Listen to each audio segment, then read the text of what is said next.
ওকে, next practice 7। তো কি বলছে, books are really our best friends. Books are বই পুস্তক হলো রিয়েলি সত্যি আওয়ার বেস্ট ফ্রেন্ডস আমাদের উত্তম বন্ধু, অ্যাজ যেহেতু অথবা কারণ। অ্যাজ এর মিনিং হচ্ছে যেহেতু বা কারণ, যেহেতু বা কারণ যে কোনো একটা বললে হবে, অ্যাজ যেহেতু বা কারণ।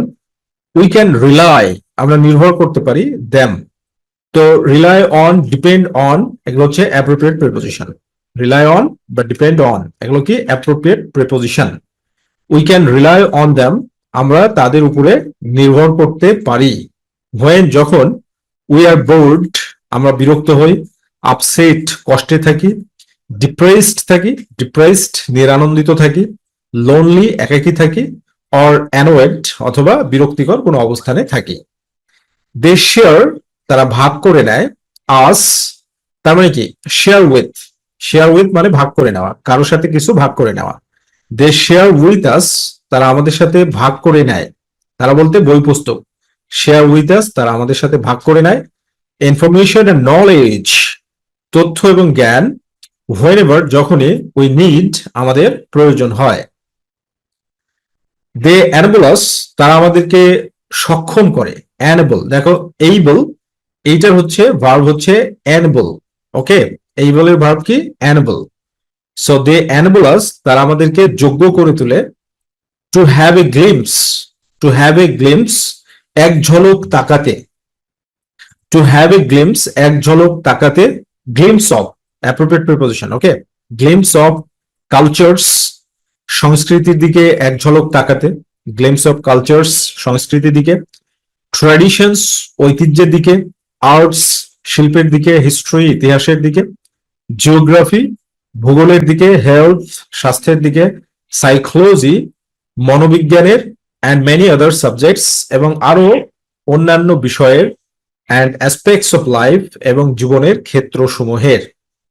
অ্যাসপেক্টস অফ লাইফ বলতে জীবনের ক্ষেত্রসমূহের। সো এখানে মূলত এইটা দ্বারা বই পড়ার যে পরামর্শ সেটা দেওয়া হয়েছে। আসলে আল্লাহ সুবহানাহু ওয়া তাআলা নিজেই কোরআনের প্রথম আয়াত দিয়ে বলল যে ইকর, পড়ো। বাট আমরা মুসলমানরা, দুঃখজনক বিষয়, পড়াশোনা থেকে বিমুখ। ছাত্র জীবনেই আমরা পড়ি না, আর ছাত্র জীবন যদি শেষ হয়ে যায়, ও তো পড়াশোনা গেল। এজন্য পড়তে হবে হলি কোরআন, রিড দ্য হলি কোরআন, তাফসির করে করে হলি কোরআনটাকে পড়ো। ঠিক আছে, জীবনটাকে অ্যারেঞ্জ করো, রিলিজিয়াস স্ক্রিপচার্স গুলোকে স্টাডি করো, তাহলে দেখবে অনেক কিছু তুমি শিখতে পারবে। ঠিক আছে, তো এখানে বলছি কি, গুড বুকস অলওয়েজ ভালো বই সর্বদাই, গাইড আস বলতে আমাদেরকে পরিচালনা করে, guide us on the right path সঠিক রাস্তায়, on on the right path সঠিক রাস্তায়, ইন লাইফ জীবনে, ইন লাইফ, ইন কেন, জীবনে অর্থটা কি, জীবনে এ এর মতো অর্থ। ঠিক আছে, guide us on the right path in life জীবনে সঠিক রাস্তায় পরিচালনা করে, এর মতো অর্থ আসছে, মানে অধিকার না, পজিশন না। তোমরা অনেকে এখানে অফ দিতে পারো, অফ লাইফ। অফ লাইফ বলতে তো পজিশন আসলো না। অফ লাইফ বলতে কি, রাইট পাথ অফ লাইফ, মানে লাইফের পজিশনে হচ্ছে রাইট পাথ। লাইফের পজিশনে কি রাইট পাথ না, পজিশনে না, জীবনের সঠিক রাস্তা।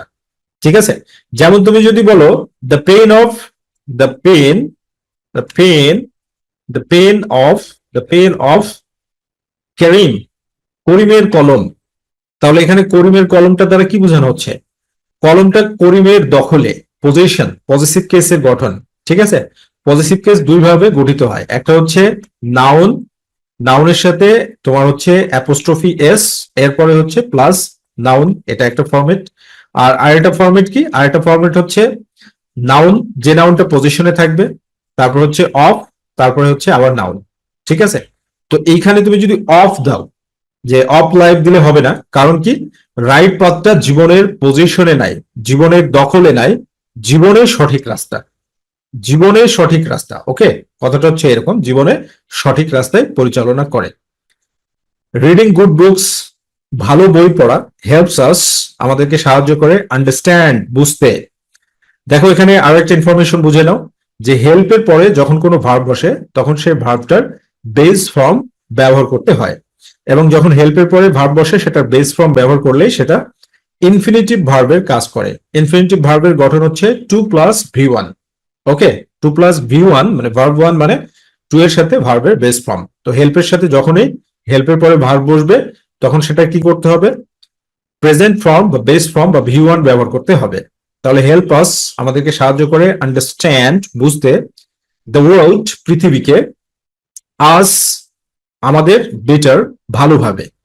তার মানে কি আমাদের চারপাশের পৃথিবীকে, মিনিংটা কি আমাদের চারপাশের পৃথিবীকে, এটা কিন্তু মিনিং বেসড। ওকে, অ্যারাউন্ড আস, এজন্য অ্যারাউন্ড আস মানে আমাদের চারপাশের পৃথিবীকে, অ্যারাউন্ড আস আমাদের চারপাশের পৃথিবীকে। প্রিপোজিশনের ব্যবহারগুলোকে মানে দুই ভাগে ভাগ করা হয়, একটা হচ্ছে কি মিনিং বেসড অ্যাপ্লিকেশন, আর একটা হচ্ছে ফিক্সড বা অ্যাপ্রোপ্রিয়েট অ্যাপ্লিকেশন। তো এটা হচ্ছে কি মিনিং বেসড, অর্থের উপরে ডিপেন্ড করে প্রিপোজিশন। অ্যারাউন্ড আস বেটার আমাদের চারপাশের পৃথিবীকে ভালোভাবে বুঝতে। হোয়াইল রিডিং বুকস বই পড়ার সময়, উই বিল্ড আমরা নির্মাণ করি, এ নিউ একটি নতুন, অ্যান্ড ক্রিয়েটিভ থটস এবং সৃষ্টিশীল চিন্তা, ইমেজেস প্রতিচ্ছবি, অ্যান্ড অপিনিয়ন্স এবং মতামত, আওয়ার মাইন্ড আমাদের মন।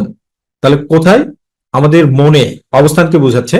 তো আমাদের মনে মানে মনের মধ্যে, এজন্য ইন, আবদ্ধ জায়গা এজন্য ইন, ইন আওয়ার মাইন্ড আমাদের মনের মধ্যে। This habit help us explore, দেখো কিছুক্ষণ আগে কি বললাম যে হেল্পের পরে ভার্ব বসলে বেস ফর্ম বা প্রেজেন্ট ফর্ম, এজন্য কি এক্সপ্লোর। দিস হ্যাবিট এই অভ্যাসটি হেল্পস আস আমাদেরকে সাহায্য করে এক্সপ্লোর অন্বেষণ করতে, লাইফ জীবনকে, ডিফারেন্ট পার্সপেক্টিভস ভিন্ন দৃষ্টিভঙ্গি সমূহ, ভিন্ন দৃষ্টিভঙ্গি সমূহ। এটাও মিনিং বেসড, এক্সপ্লোরের সাথে এখানে বা লাইফের সাথে কোনো ফিক্সড প্রিপোজিশন ব্যবহার হবে না। তো আমরা যদি ফ্রম ব্যবহার করি তাহলে দেখো ফ্রম ডিফারেন্ট পার্সপেক্টিভস বিভিন্ন দৃষ্টিকোণ থেকে বা ভিন্ন দৃষ্টিকোণ থেকে। ফ্রম ডিফারেন্ট পার্সপেক্টিভস দ্বারা ভিন্ন দৃষ্টিকোণ বলতে বোঝানো হচ্ছে যে বিভিন্ন অ্যাঙ্গেল থেকে আমরা জীবনটাকে চিন্তা করতে সক্ষম হই, ঠিক আছে। এবং এটা কিন্তু একটা ফ্রেজও বলতে পারো যে from different perspectives. Okay, from different perspectives এটা একটা ফ্রেজও বলতে পারো তুমি। ওকে, এরপরে দেখো ইন আদার ওয়ার্ডস, অন্য ভাষায়, it has several positive effects, এর ইট হ্যাজ এটা রয়েছে, সেভারাল বেশ কিছু পজিটিভ ইফেক্টস মানে পজিটিভ বলতে কি নেতিবাচক প্রভাব, ইফেক্টের পরে অন প্রিপোজিশন বসে, অন আওয়ার বডি আমাদের শরীরের উপরে। তার মানে বই পড়লে আমাদের শরীর ভালো থাকবে, বই পড়লে কি থাকবে আমাদের শরীর ভালো থাকবে, মাইন্ড মনের উপরে, অ্যান্ড সোল এবং আত্মার উপরে। ইনফ্যাক্ট প্রকৃতপক্ষে দ্য হ্যাবিট অফ রিডিং পড়ার অভ্যাস, দ্য হ্যাবিট অফ রিডিং পড়ার অভ্যাস, এইভাবে কিন্তু বুঝে বুঝে পড়তে হবে, ঠিক আছে। এবং আমাদের যে দেখো ট্রান্সলেশনটা দেখো কত সুন্দর, যে আমরা এখানে কি যে কোথায় হ্যাবিট অফ রিডিং আমরা এটা পাইলাম যে habit of reading, habit of reading, দেখো দ্য হ্যাবিট অফ রিডিং পড়ার অভ্যাস, ঠিক আছে। এইভাবে সুন্দরভাবে ট্রান্সলেশন করে দিয়েছি। দ্য হ্যাবিট অফ রিডিং পড়ার অভ্যাস is one the best policies, তাহলে এখানে দেখো দ্য বেস্ট কোয়ালিটিস, কোয়ালিটি গুলোকে কি প্লুরাল, কোয়ালিটিটাকে কি প্লুরাল করা হয়েছে, বেস্ট কোয়ালিটিস উত্তম গুণাবলী সমূহ, উত্তম গুণাবলী সমূহ। তো একটা ফ্রেজ আছে, ফ্রেজ কি one of the, one of the মানে কি অনেকগুলোর মধ্যে একটি, এই জন্য এখানে one of the, one of the অনেকগুলোর মধ্যে একটি, the best qualities, one of the best qualities এর মানে হচ্ছে অনেকগুলো বেস্ট কোয়ালিটিস গুণাবলীর মধ্যে একটি, that a person can possess যা একজন মানুষ অর্জন করতে পারে। Okay, so from this practice আমরা এটা বুঝতে পারছি যে আমাদেরকে পড়তে হবে, we have to read a lot. So student life সুন্দরভাবে একটা ডিসিপ্লিন লাইফ লিড করো, ডিসিপ্লিন লাইফ লিড করার মাধ্যমে জীবনটাকে নেক্সট লেভেলে নিয়ে যাও। এই জন্য স্টুডেন্ট লাইফকে বলা হয় হচ্ছে যে সোনালী সময়, the golden period of human life. যখন ছাত্র জীবন শেষ হয়ে যাবে তখন আর এই গোল্ডেন পিরিয়ড থাকবে না। আর এই গোল্ডেন পিরিয়ডের মূলধন হচ্ছে সবচাইতে বড় মূলধন মানুষের জীবনে টাইম। এই টাইমটাকে অ্যাপ্রোপ্রিয়েটলি ইউজ করতে হবে, বেস্ট ইউজ অফ টাইম। ওকে, সেটা করো।